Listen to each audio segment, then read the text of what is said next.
네, 안녕하십니까. 깡세클럽 강정준입니다. 어제 국내 증시를 보게 되면은 해외 증시하고 달리 국내 증시가 상당히 좀 약하다 이런 모습을 보여줬는데 우선 수급적인 부분에서 외국인들은 사는 종목군들에 대한 매수는 거의 변동이 없었지만 그 외적인 종목군들에 대한 매도가 좀 있었고 그리고 이제 기관에서의 매도 물량 이 부분이 상당히 좀 크게 출회되는 모습을 보여줬다 됩니다. 그래서 기관에서의 매도란 부분이 시장에서 전반적으로 시장 자체에 끌고 내려가는 그런 모습을 보여줬는데 지금 현재 국내 증시를 볼 때 실적이란 부분과 미국에 대해서 이제 대선 이런 부분에 대한 여전히 중심적인 부분은 동일하다가 되는데 실적이 받쳐주는 기업들은 좋지만 그렇지 못한 성장주 중심으로 하락이 좀 강하다는 부분 이 부분이 지수의 상승을 좀 억누르고 오히려 하락을 나타냈다 이렇게 봐야 될 것 같습니다. 그래서 실질적으로 이제 그 외적인 기업들의 대표적인 대표 기업들의 실적 자체는 뭐 다음 주부터 본격적으로 이어진다라는 부분을 본다면은 아직까지 이번 주 같은 경우는 크게 시장 자체에서 강하게 반등을 하거나 그런 모멘텀이 좀 없다 이렇게 봐야 되겠죠. 자, 어제 시장 보면서 하나씩 진행하도록 하겠습니다.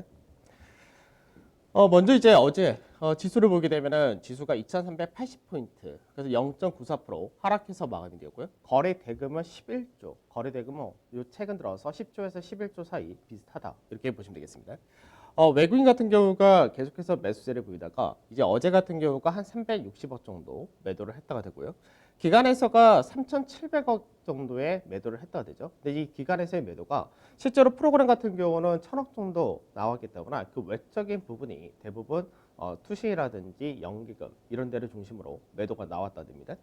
그 다음에 선물 시장도 마찬가지로 하락해서 마감이 되었다 됐는데 316.1포인트로 마감이 되었고 외국인들이 장중에 매수를 하다 매도를 하다 반복을 하다 선물 쪽에서는 소폭의 매도를 했고 결국 누적 순매도는 이 6천 개 정도 된다 됩니다. 그래서 최근 들어서 외국인들 같은 경우는 선물 쪽에서 누적 매도 10,000개 정도 이 라인대를 넘어가지 않는 구조는 동일한데 추가적으로 더 많은 물량을 줄이거나 더 늘리거나 하지 않는 모습이 동일하다가 됩니다. 그다음 코스닥 시장입니다. 코스닥 같은 경우가 조금 더 하락을 나타냈다 됩니다. 지금 코스닥 같은 경우는 실적이라는 부분이 아직까지 나타나지 못하는 그런 케이스입니다. 실적이 없는 상태에서 성장 기대치를 중심으로 갔다라는 부분과 신용이 가파르게 또 올라왔다 이런 부분이 있다 보니까 시장에서 오히려 더 하락이 나타났다 정도 보셔야 되겠죠. 그래서 수급적인 부분에서는 외국인이 역시 매도를 크게 하지는 않았습니다. 다만 기관에서가 2천억 이상의 매도를 하면서 1%가 조금 넘는 하락을 보였다 이렇게 보시면 되겠습니다.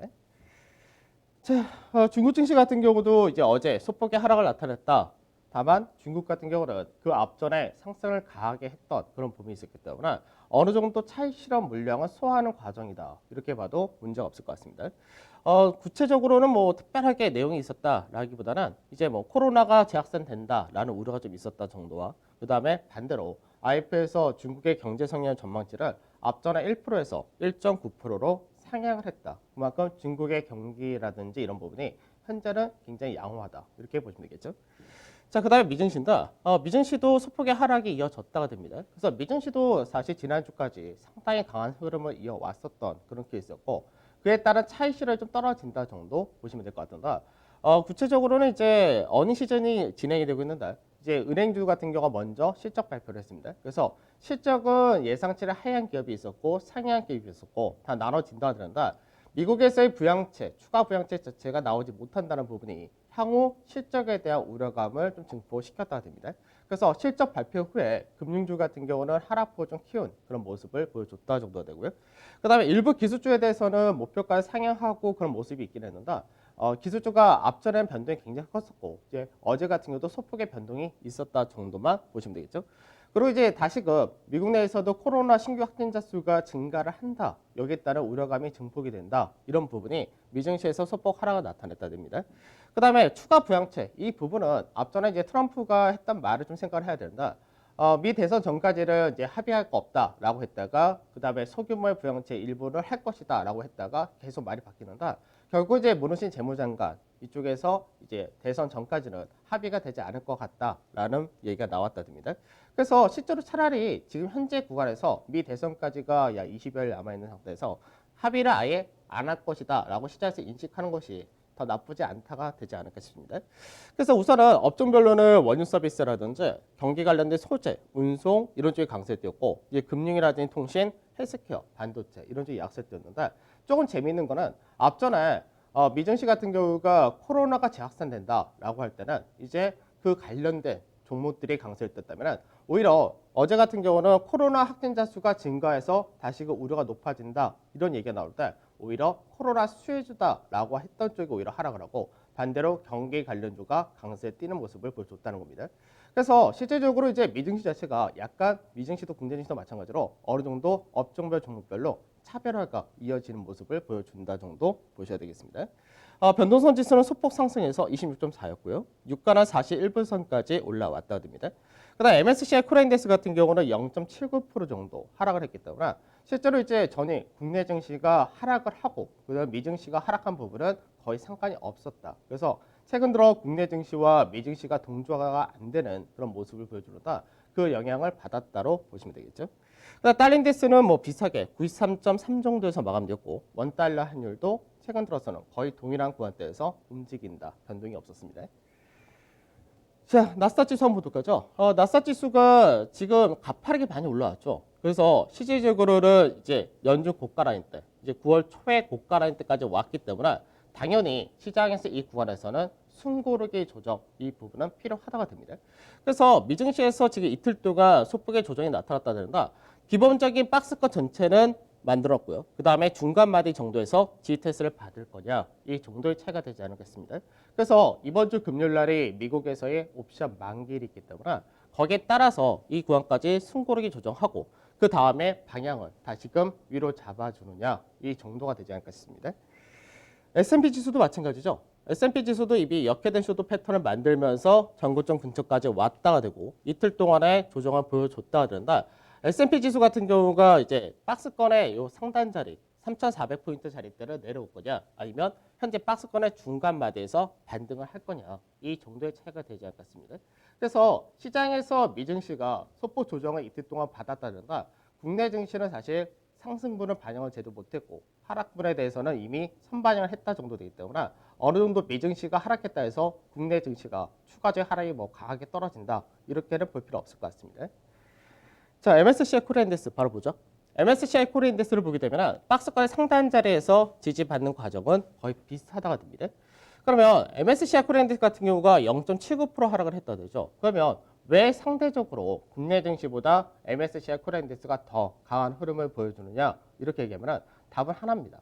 삼성전자.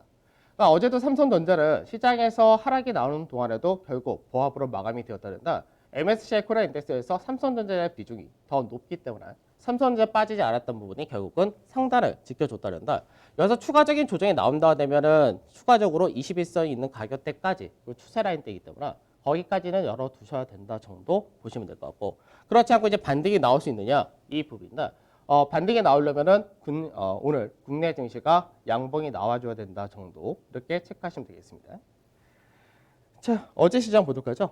어제 시장을 보면은 우선은 지수 자체는 전체적으로 1% 전후로 하락 마감을 했다 되죠.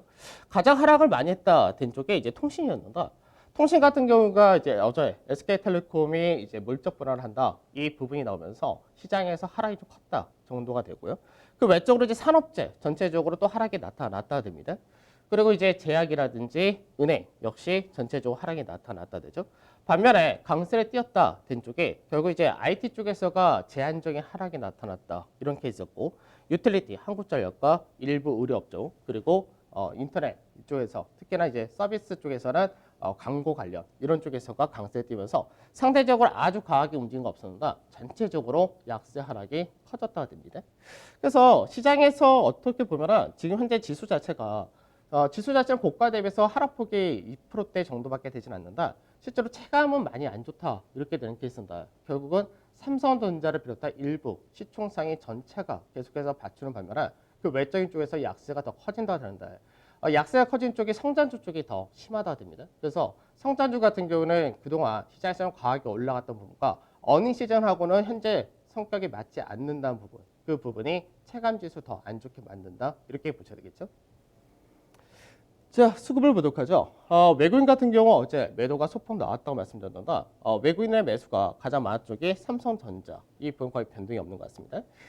네이버라든지 뭐 CJ 대한통운, LG 디스플레이, 대한항공 이런 쪽도 매수가 들어오긴 했었는데 네이버 같은 경우는 지금 현재 대형 인터넷인데 대형 인터넷 같은 경우 실적 발표가 아직까지 많이 남아 있습니다. 그래서 이쪽 같은 경우 실적 발표하기 전에 아직까지 기대치가 유지가 된다 정도 보시면 될 것 같고요. 그 다음에 이제 실적을 발표하는데 양호한 실적을 발표했다. 이게 CJ 대한통운이고 LG 디스플레이가 올해 이번에 발표된 3분기 실적이 굉장히 좋을 거다. 이런 기대감이 있었고 대한항공 같은 경우는 뭐 환율 효과라든지 여러 가지 좀 있는가 더 이상 나빠지지 않는다 관점 동일하다 되겠죠. 그 다음에 나머지 쪽에서도 역시 일부 매수가 들어오긴 했는데 규모 자체는 크지 않았다 됩니다. 그 다음에 매도를 보게 되면 매도에서 이제 SK텔레콤을 가장 많이 매도를 했고요. 그 다음에 이제 은행주에 대해서 매도가 나타났다 되죠. 그래서 KB금융 같은 경우보다는 이제 신한지주가 지속적인 매도가 이어진다 정도 될 거고 하이닉스도 일부 매도가 나왔다 되고 세트리온 이런 쪽이 매도가 좀 나왔다 됩니다. 그 외로는 역시 매도가 좀 더 많긴 했었지만 실제적으로 규모는 작았습니다. 그 다음에 기관에서 수급인데, 기관에서는 이제 SK텔레콤을 많이 샀다가 되죠. 반대되는 그런 흐름을 보여줬고, 그 다음에 한국전력을 샀다가 됩니다. 그리고 이마트가 이제 9월달 실적 발표를 했는데, 9월달 실적이 좋게 나왔다. 이런 부분에서가 강세되었고, 그 외적으로는 이제 삼성전기라든지 두산중공업, 하나솔루션, FNF 이런 쪽을 다 사긴 했는데, 역시 규모가 상당히 작았습니다. 반면에 이제 매도가 강했다라는 쪽이 이제 LG화학 그리고 어제 현대차 정의선 이제 회장이 이제 총괄 회장으로 취임을 했는데 거기에 따라서 이제 현대차 지배 구조가 어떻게 될 거냐 이 부분이 앞으로 중요하다가 될 겁니다. 근데 이제 어제 같은 경우는 기관에서 현대차를 비롯해서 기아차라든지 현대모비스, 현대글로비스까지 해서 현대차 그룹주들에서 매도가 전체 좀 나타났다 되고요. SK바이오판 같은 경우는 시장에서 어저께 호재성 재료가 있었다. 근데 오히려 차익 실현으로 떨어진 모습을 역시 보여줬다 됩니다. 그래서 전체적으로 기관에서는 어제 프로그램이라든지 전반적인 매도를 했기 때문에 시장에서 기관 쪽에서의 매도 물량이 시총 상위를 중심으로 많이 출하가 되었다. 이렇게 보셔야 되겠죠. 자, 특징 하나 보도록 하죠. SK텔레콤 한번 보도록 하죠. 이제 어제 SK텔레콤 같은 경우가 모빌리티 사업을 이제 분사할 것이다. 이 부분이 나왔는데 그 부분이 이제 어저께 시장에서는 약 5% 정도의 급락으로 연결이 된 모습이었습니다. 근데 사실 모빌리티 쪽에 이제 실질적으로 SK텔레콤 안에서 지분 가치라든지 가치 평가 자체가 거의 없었기 때문에 사실 이 부분은 시장에서 이렇게 민감하게 반응할 부분이 없었다라고 생각이 드는데 시장에서 앞전에 LG화학이라든지 이런 쪽에서의 물적 분할 이런 부분이 시장에 영향을 좀 미쳤다 이렇게 생각이 듭니다. 그래서 실질적으로 이제 모빌리티 사업을 이제 분사해서 나중에 이거를 IP를 통해서 더 육성하겠다 이 부분인데 실질적으로 이제 자율주행이라든지 이런 쪽에 대한 모멘텀이기 때문에 앞으로 성장 동력은 상당히 높다 이렇게 평가를 합니다. 그래서 오히려 긍정적인 쪽으로 저는 개인적으로 생각했었는데 어제 시장에서는 그 반대되는 흐름을 보여줬다 정도 되겠죠. 그러면 SK텔레콤이 아직까지 물적 불안을 어떻게 할 거냐 구체적인 부분을 발표하지 않았는데 실적이라는 부분을 한번 생각해 보도록 하죠. 실적을 보게 되면은 3분기 실적 자체가 영업이익이 약 3,650억 정도 전망이 됩니다. 그럼 컨센서스 자체가 3,650억 정도가 나온다고 되면은 실질적으로 작년 3분기에 대비했을 때는 약 20% 정도의 증가가 전망이 된다고 되겠죠. 그러면 실적 자체는 오히려 작년보다 좋다 그런다. 주가 자체는 올라간 부분이 없다라는 부분이 있고요. 그리고 이제 연말 배당도 생각을 해야 되고 올해 실적, 그리고 내년에 대한 실적 전망도 좀 보게 되면은 실제로 SK텔레콤의 실적이 굉장히 좋았었던 것은 2018년도가 됩니다. 그래서 2018년도에는 하이닉스가 실적을 굉장히 잘 냈었던 그런 시기가 되는데 그때 이제 하이닉스에 대한 지분 평가 이익이라든지 이런 것들이 상당히 컸었다 됩니다. 그러다가 2019년도가 이제 실적 자체가 상당히 크게 급감을 했고 올해 같은 경우는 작년보다는 증가를 해서 약 1조 3천억 정도의 실적 전망이 되기 때문에 실적이 바닥을 찍고 올라오는 케이스다 이렇게 보셔도 되겠죠. 그래서 배당 자체도 이제 뭐 중과 배당을 다 합쳐가지고 10,000원 정도를 준다 되기 때문에 실제로 현재 구간에서 배당 투자로도 나쁘지 않다로 보셔도 될 것 같습니다. 그래서 차트적인 흐름을 보게 되면 차트적인 흐름에서는 전체 2018년도의 고가 하락 추세를 돌파를 하고 지금 현재 25만 원짜리 전후가 전체 박스의 중간마디였기 때문에 한 차례 정도 저항을 받는다는 부분은 동일하다가 되겠죠. 그러면 추가적으로 내려올 수 있는 자리대는 22만 원에서 23만 원 이 사이가 된다. 이 라인대는 박스권 하단이면서 앞전부터의 하락 추세를 돌파하고 지지를 받는 자리이기 때문에 이 구간에서는 배당 수익률도 상당히 좀 기대를 할 수 있고 추가적인 하락보다는 반등이 나올 가능성이 상당히 높은 자리이기 때문에 이런 구간에서는 진입해도 좋다. 이렇게 말씀드리도록 하겠습니다. 자, 그 다음에 오늘 신경 써야 될 부분이 하나가 있죠. 오늘 빅히트 엔터테인먼트가 상장을 한다가 됩니다. 아직 공모주 시장이 상당히 과열이 되었다라는 부분은 다들 알고 계실 텐데 공모주 시장에서 가장 먼저 이 과정이 나타난 것이 SK바이오팜이었었죠. 보통 이제 IPO 같은 경우는 시장에서의 트렌드 이쪽이 굉장히 핫한 쪽으로 IPO가 먼저 진행되는 케이스가 있는데 SK바이오팜 같은 경우는 FDA 승인을 받았다는 부분과 제약바이오가 상당히 강한 시기에 상장을 했다. 이 부분이 실제로는 상당히 강한 모멘텀을 받았답니다. 그래서 SK바이오팜이 뭐 따상이라고도 요즘 많이 얘기하는데 상장하자마자 W 가고 상한가 가고 또 상한가 가고 이런 과정이 있었죠. 근데 문제는 뭐냐면 공모를 해가지고 상한가를 가고 뭐 따상이 나오고 이 부분은 상당히 좋습니다.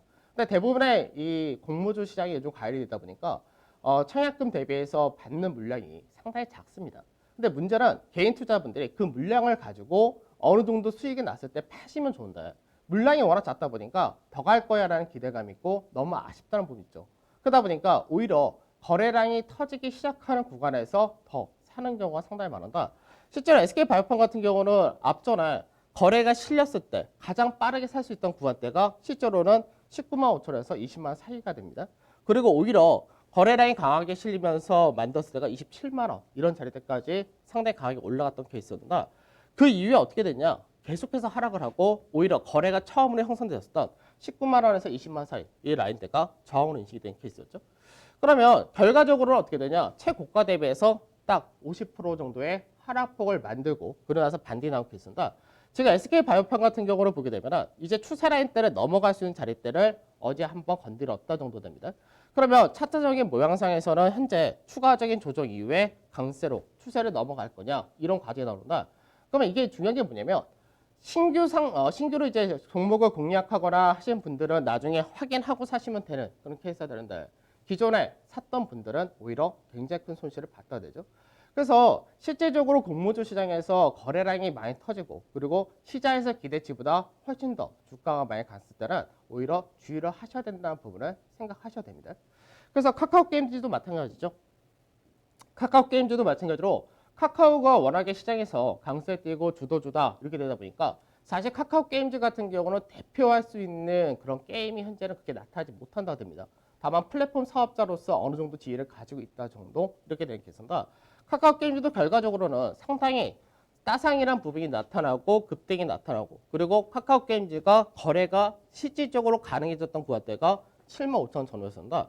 결국은 이제 8만 9천 원짜리 때까지 가면서 거기를 고가를 만들고 현재는 주가 자체가 고가 대비해서 역시 50% 정도 하락한 것까지 떨어졌다 되죠.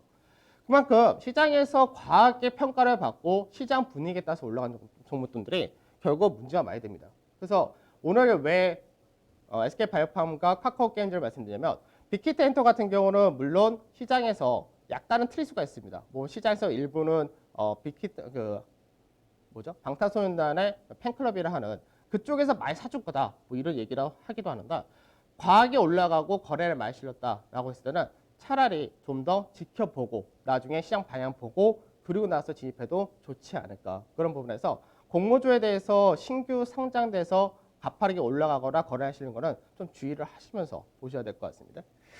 물론 이제 오늘 빅히트 같은 경우가 상장하고 나면은 어느 정도 시장에서 수급이 개선될 거다라는 기대감도 가지고 있는데 그것도 역시 확인을 해야 되겠죠.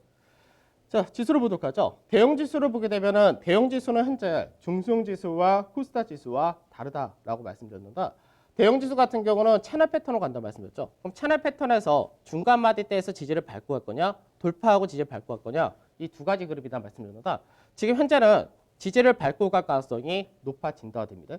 그래서 시장에서 오늘 양봉이 나올 수 있느냐 이 부분이 상당히 중요하다가 될 것이고 양봉이 나오려면은 단순하게 삼성전자와 뭐 하이닉스, 자동차 이것만 갔을 때는 양봉이 나기가 어렵습니다. 그렇기 때문에 최근 들어서 성장주라든지 그 외적인 종목군들이 전반적으로 하락폭을 많이 키워놓은 상태이기 때문에 기술적 반등이 같이 나타나는 과정이 필요하다 정도 이렇게 보셔야 될 것 같습니다. 자, 그다음에 코스닥 150 100지수입니다. 코스닥 100지수를 갖고 말씀드린 게 왜 그러냐면 시장에서 지금 실질적으로 코스닥 100에 속해져 있는 것들 대부분의 이제 코스닥 시가총액 상위 종목들이 제약 바이오가 제일 많습니다. 그 다음이 2차 전지가 많다가 됩니다. 그래서 그 외적으로 뭐 게임이라든지 엔터 쪽도 있긴 한데 결과적으로는 이들이 다 실적이 확연하게 보여지는 그런 종목군들은 아니다 되죠. 그러니까 현재 시장의 성격하고는 맞지 않는 종목군들인데 문제는 성장에 대한 프리미엄이 과하게 붙었다라는 부분이 상당히 부담이 되는 케이스입니다. 그리고 개인들의 신용 자체가 지금 8조 7천억까지 다시 올라온 그런 모습인데 앞전에 시장에서 9조 가까이 늘어났다가 이게 1조 가까이 줄어들었다가 다시금 8조 7천억입니다. 문제는 뭐냐면 시장에서 지수는 안 빠진다가 되죠. 왜냐하면 삼성전자라든지 하이닉스라든지 자동차 쪽이 받쳐주기 때문에 지수는 안 빠진다 됩니다. 그러니까 지수는 안 빠지는데 종목군들이 빠지는 거죠. 그러면은 일반적인 개인 투자자분들은 무슨 생각하냐면 지수가 괜찮으니까 결국 올라갈 거야. 내 종목들도 올라갈 거야. 이런 생각에서 추가 매수를 계속해서 하신다. 문제는 이 추가 매수가 신용을 가지고 사신다는 거죠. 그래서 코스닥 같은 경우는 앞전에 거래소 대응하고 달리 중소형가 코스닥 이쪽 같은 경우는 8월달 고가를 한 번 더 넘어가고 나서 내려왔던 그런 케이스이기 때문에 그림 자체가 틀린 것도 있지만 거래량과 매물대 자체가 틀리다는 그런 부분을 가지고 있습니다. 그래서 코스닥 100지수 같은 경우는 실질적으로 문제가 되는 게 앞서도 그 말씀을 했었지만 거래량이 워낙에 크게 실렸던 자리대가 이 라인대가 되죠. 그럼 이 라인대를 넘어가기 위해서는 시장에서 아주 강한 모멘텀이 필요하다는 겁니다.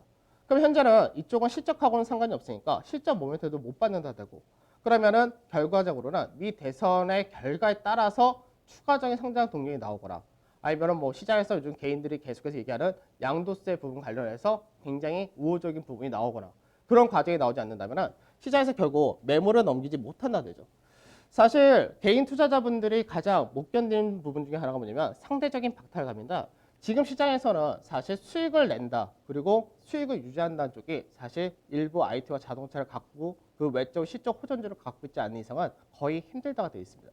그러면 차이는 뭐냐면 그쪽의 수익률은 크지 않더라도 손실은 이쪽이 너무나 크게 나타나기 때문에 차별화가 계속해서 이어지게 되고 나중에 계속해서 물량을 받던 부분이 시장이 불안해지거나 투자 심리가 약화될 때 물량이 떨어질 수 있기 때문에 그래서 신용이 많은 종목군들은 주의를 하셔야 된다는 것은 동일하게 되는 거고 모양 자체가 지금 현재 중간에서 지지를 밟고 반등을 하면 괜찮은데 그렇게 하지 못한다면은 밑으로 떨어져가서 있기 때문에 이렇게 될 경우는 코스닥 100이라는 코스닥 안에서 시총이 높은 종목군들이 헤드앤숄더 패턴을 만든다는 점에서 이쪽에서가 차별화가 좀 강하게 하락으로 떨어질 수 있다는 부분은 주의를 하셔야 될 것 같습니다.